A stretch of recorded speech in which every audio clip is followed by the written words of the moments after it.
pertama yaitu perbedaan hosting dan domain. Hosting dan domain memang tidak bisa dipisahkan karena keduanya saling berkaitan. Hosting adalah layanan yang memungkinkan penggunaannya untuk menyimpan data yang berguna untuk website. Hal itu berbeda dengan domain. Domain adalah alamat website yang akan mempermudah kita untuk menemukannya di internet. Contohnya, contoh domain antara lain seperti .com, .id, dan masih banyak yang lain. Dan yang kedua yaitu cara perpanjang hosting atau domain. Pertama, login terlebih dahulu ke My ID Cloud Host. Kedua, klik service, pilih My Service. Kemudian, jika ada pembayaran yang belum diperpanjang, maka akan ada info tagihan yang muncul. Ketiga, klik Pay Invoice, lalu klik Pay Now sesuai dengan metode pembayaran yang diinginkan. Yang keempat, jika pembayaran sudah berhasil, jangan lupa selalu simpan bukti pembayaran, lalu akun domain akan otomatis aktif dengan berstatus aktif. Yang ketiga yaitu perbedaan aktif, suspended, terminate.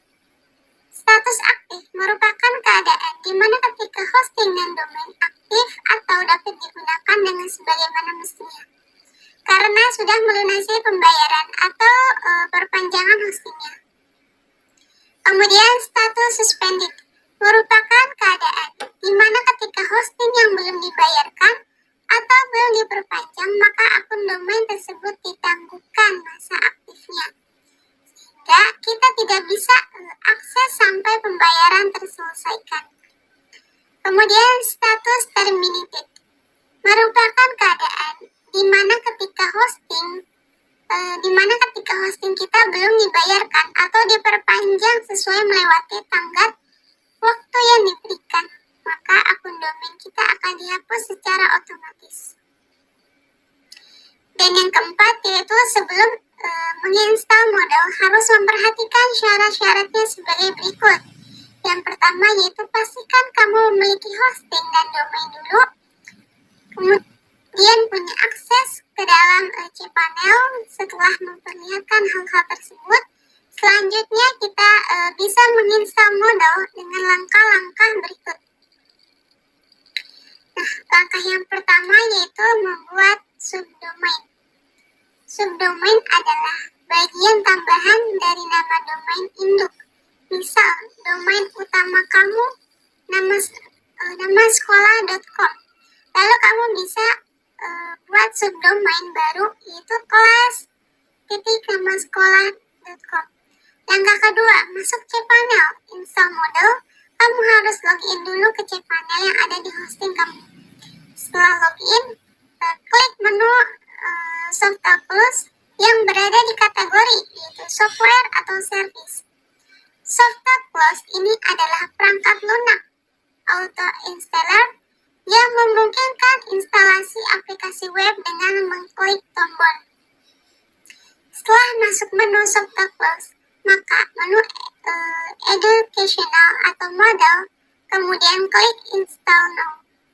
Kamu perlu mengisi beberapa informasi dulu yang dibutuhkan saat proses instalasi model, diantaranya software 1. Dalam software 1, terdapat form choose the version you want. Memilih versi model yang akan kamu install.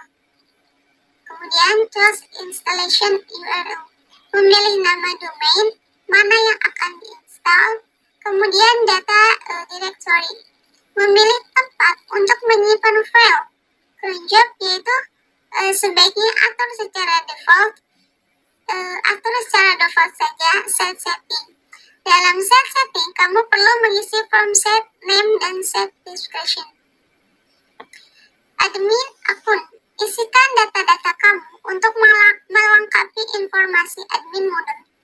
Kemudian, pilih bahasa yang akan kamu gunakan di select language. Simpan baik-baik username dan password admin modelnya untuk konfigurasi lebih lanjut nanti. Sebenarnya penggunaan ini opsional saja.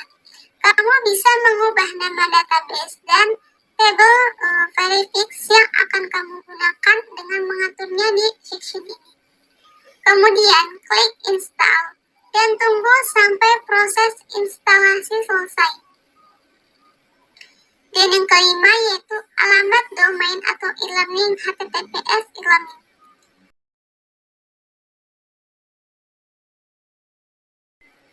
Cara mengakses dan login. Pertama, buka alamat e-learning yang telah dibuat di Google Chrome ataupun platform browser lainnya. Kemudian akan muncul tampilan untuk login ke modulnya. Kedua, isi username modul dan password yang sudah dibuat di awal ketika menginstal modul, lalu klik login.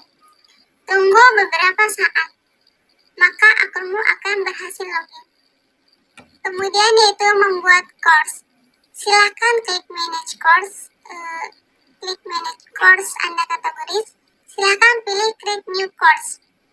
Sign in user ke guru dan murid.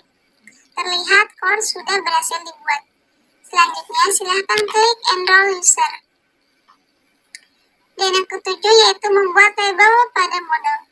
Yang pertama yaitu klik tambahkan sebuah aktivitas atau sumber daya. Yang kedua yaitu pilih label, kemudian tambahkan isi label teks dan simpan. Dan yang ketiga yaitu cara membuat page. Langkah pertama, kita login sebagai admin, kemudian klik branch use dan ubah pengaturan, kemudian isi form yang Anda sesuai instruksi, seperti nama halaman depan, nama singkat, dan deskripsi. Saya beri contoh dengan memberi nama MTS Al-Hidayah. Kemudian isi juga halaman depan dengan 5 pilihan yang tersedia sesuai dengan kebutuhan. Pada halaman ini adalah halaman sebelum user login. Front page item when login adalah halaman depan setelah user, siswa, atau guru login. Sama seperti halaman depan sebelum login. Ada 5 item yang harus dipilih sesuai dengan kebutuhan. Kemudian isi juga form-form yang tersedia sesuai kebutuhan atau cukup default saja dengan tidak mengisinya jika merasa tidak dibutuhkan hal lain. Setelah sudah terisi, langkah selanjutnya adalah save. Kemudian membuat attendance. Yang pertama yaitu instalasi model attendance. Yang pertama download model attendance. Kemudian unzip pada folder model. Kemudian rename lah atau edit. Dan yang kemudian klik set administration.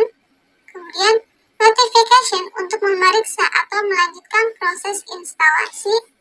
Selanjutnya klik save administration, logins activity models, manage activities. Maka akan terlihat model baru bernama attendance. Setelah itu menambahkan attendance pada core section. Setelah model attendance terinstall, maka sekarang kamu dapat menambahkan modul tersebut pada sesi course yang kamu inginkan. Yang pertama yaitu login sebagai administration atau teacher dan aktifkan mode edit dengan mengklik turn and getting on. Kemudian masukkanlah pada course kamu dan buat aktivitas baru dengan mengklik menu dan end activity attendance. Dan yang ketiga yaitu pada jendela add in new attendance, isilah general name yaitu nama aktivitasnya, misalnya daftar hadir. Kemudian grade, isilah dengan nilai setiap kehadiran siswa pada sesi course tersebut. Common model setting atau group model, pilihlah no group atau group. Visible yaitu pilihlah show. ID number yaitu isilah dengan ID aktivitas ini atau biarkan saja kosong. Restrict access, allow access from, beri centang pada pilihan enable dan tentukan tanggal dan waktu daftar hadir tersebut bisa mulai diakses. Allow access until, beri centang pada pilihan enable dan tentukan tanggal dan waktu batas akhir. Dapat batas akhir daftar hadir tersebut bisa diakses. Grade condition, pilihlah jenis aktivitas yang harus dipenuhi untuk bisa mengakses aktivitas ini jika ada. Dengan yang belum ditentukan. Before activation can be exit, pilihlah hide atau show activity grayboard. Untuk mengatur tampilan aktivitas ini sebelum bisa diakses, maka pada waktu yang sudah ditentukan. Yang kelima yaitu klik save dan display untuk menyimpan dan melihat hasilnya jika Anda ingin menambahkan blok attendance pada course page secara keseluruhan. Maka model tersebut harus kamu install pula pada folder atau model blocks. Kemudian yang ke-10 yaitu jelaskan bagaimana cara membuat menyematkan video YouTube ke page course. Yang pertama, kita masuk ke dalam kelas yang kita kelola yaitu My Course atau kelas. Kemudian, aktifkan mode editing dengan menekan turn editing on. Tambahkan aktivitas baru dengan menekan add an activity or courses. Dan pilih feature URL, isi identitas konten aktivitas tersebut sesuai dengan pembelajaran dalam video atau link. Seperti name yaitu judul aktivitas tersebut yaitu judul materi, external URL yaitu isi dengan link video, YouTube, web, dan lain-lain. Description yaitu optional, bisa diisi dengan sedikit mendeskripsikan materi yang dibahas dalam video tersebut. Kemudian display description on course page, centang untuk menampilkan deskripsi agar bisa dilihat oleh siswa. Setelah itu, save untuk menyimpan aktivitas baru berupa video eksternal yang diambil dari YouTube. Kemudian, jelaskan bagaimana cara membuat quiz dan question secara manual. Yang pertama, yaitu tekan tombol turn editing on. Yang kedua, yaitu tentukan di mana quiz akan dibuat. Misalnya, pada pertemuan ke-9, ujian tengah semester. Kemudian, pilih quiz dan add untuk melanjutkan. Yang ketiga, yaitu setelah itu akan muncul halaman untuk setting quiz.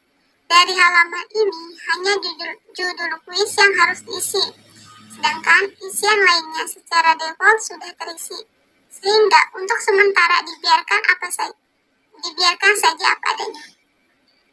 Penjelasan atau introduction merupakan informasi awal yang akan dibaca oleh peserta didik sebelum mengerjakan soal-soal. Selanjutnya, klik save and return to course. Selain judul kuis dan penjelasannya, ada beberapa isian yang bisa diubah isinya, yakni antara lain yaitu open the quiz, tanggal dan jam di mana kuis mulai tersedia. Kemudian, close the quiz, yaitu tanggal dan jam di mana kuis sudah ditutup atau selesai. Time limit, yaitu lamanya waktu penyelesaian kuis, yaitu time delay between first and second attempt, yaitu jarak waktu yang diperbolehkan mengulangi kuis untuk yang kedua kalinya, yaitu question per page, yaitu jumlah soal atau pertanyaan pada setiap halaman. Shuffle question, pertanyaan dapat disajikan secara acak setiap kali kuis diakses. Kemudian shuffle answer, jawaban untuk soal pilihan berganda dan menjodohkan dapat diacak setiap kali suatu soal itu diakses. Kemudian attempts allowed, jumlah maksimum pengguna boleh mencoba mengulangi kuis. Kemudian each attempts will on the list, pilih yes berarti setiap menjawab soal ulangan akan dipengaruhi hasil jawaban sebelumnya. Adaptive mode, untuk pilihan yes bila jawaban salah, siswa diperbolehkan menjawab suatu soal berkali-kali hingga betul. Akan tetapi, akan ada penalti setiap kali jawaban salah.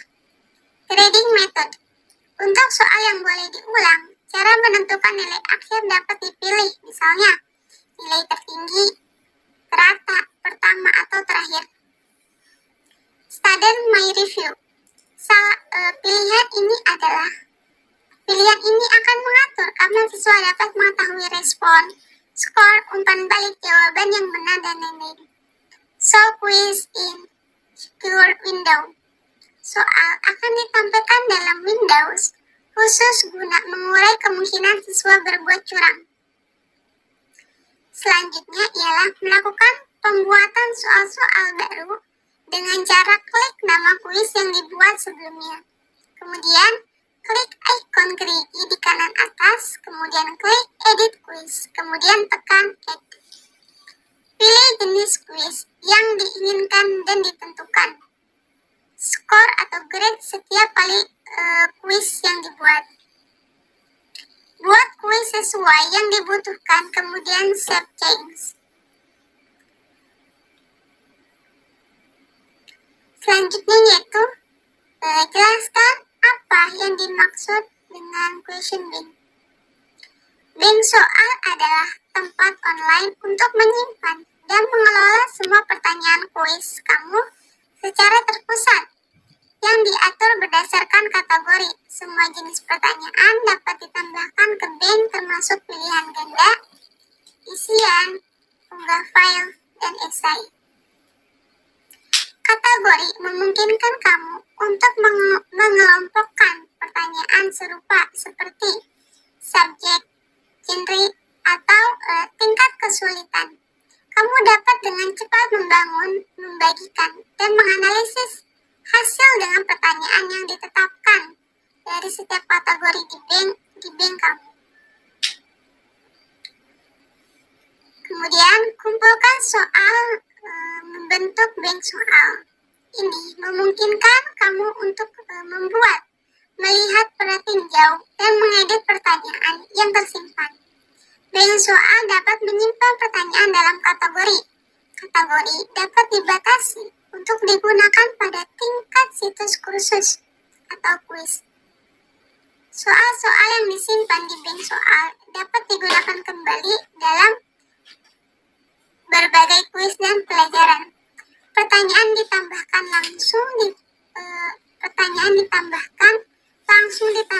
ke kuis dan pelajaran secara otomatis disimpan di bank soal. Kemudian selanjutnya yaitu apa yang dimaksud dengan format soal icon. Format icon merupakan salah satu format file yang sangat sederhana yang dapat digunakan untuk membuat pertanyaan jenis pilihan ganda atau multi-file quiz. Di aplikasi Moodle atau sebuah aplikasi e-learning open source, format icon memiliki kelebihan yaitu dapat dibuat dengan bantuan aplikasi pengelola teks biasa seperti Notepad, WordPad, Edit, dan sebagainya. Kelemahannya memang tidak bisa mengimport pertanyaan yang memiliki gambar. Untuk lebih jelasnya mengenai format icon ini, dapat dilihat di dokumentasi resmi Moodle. Cara upload soal icon ke dalam kuis.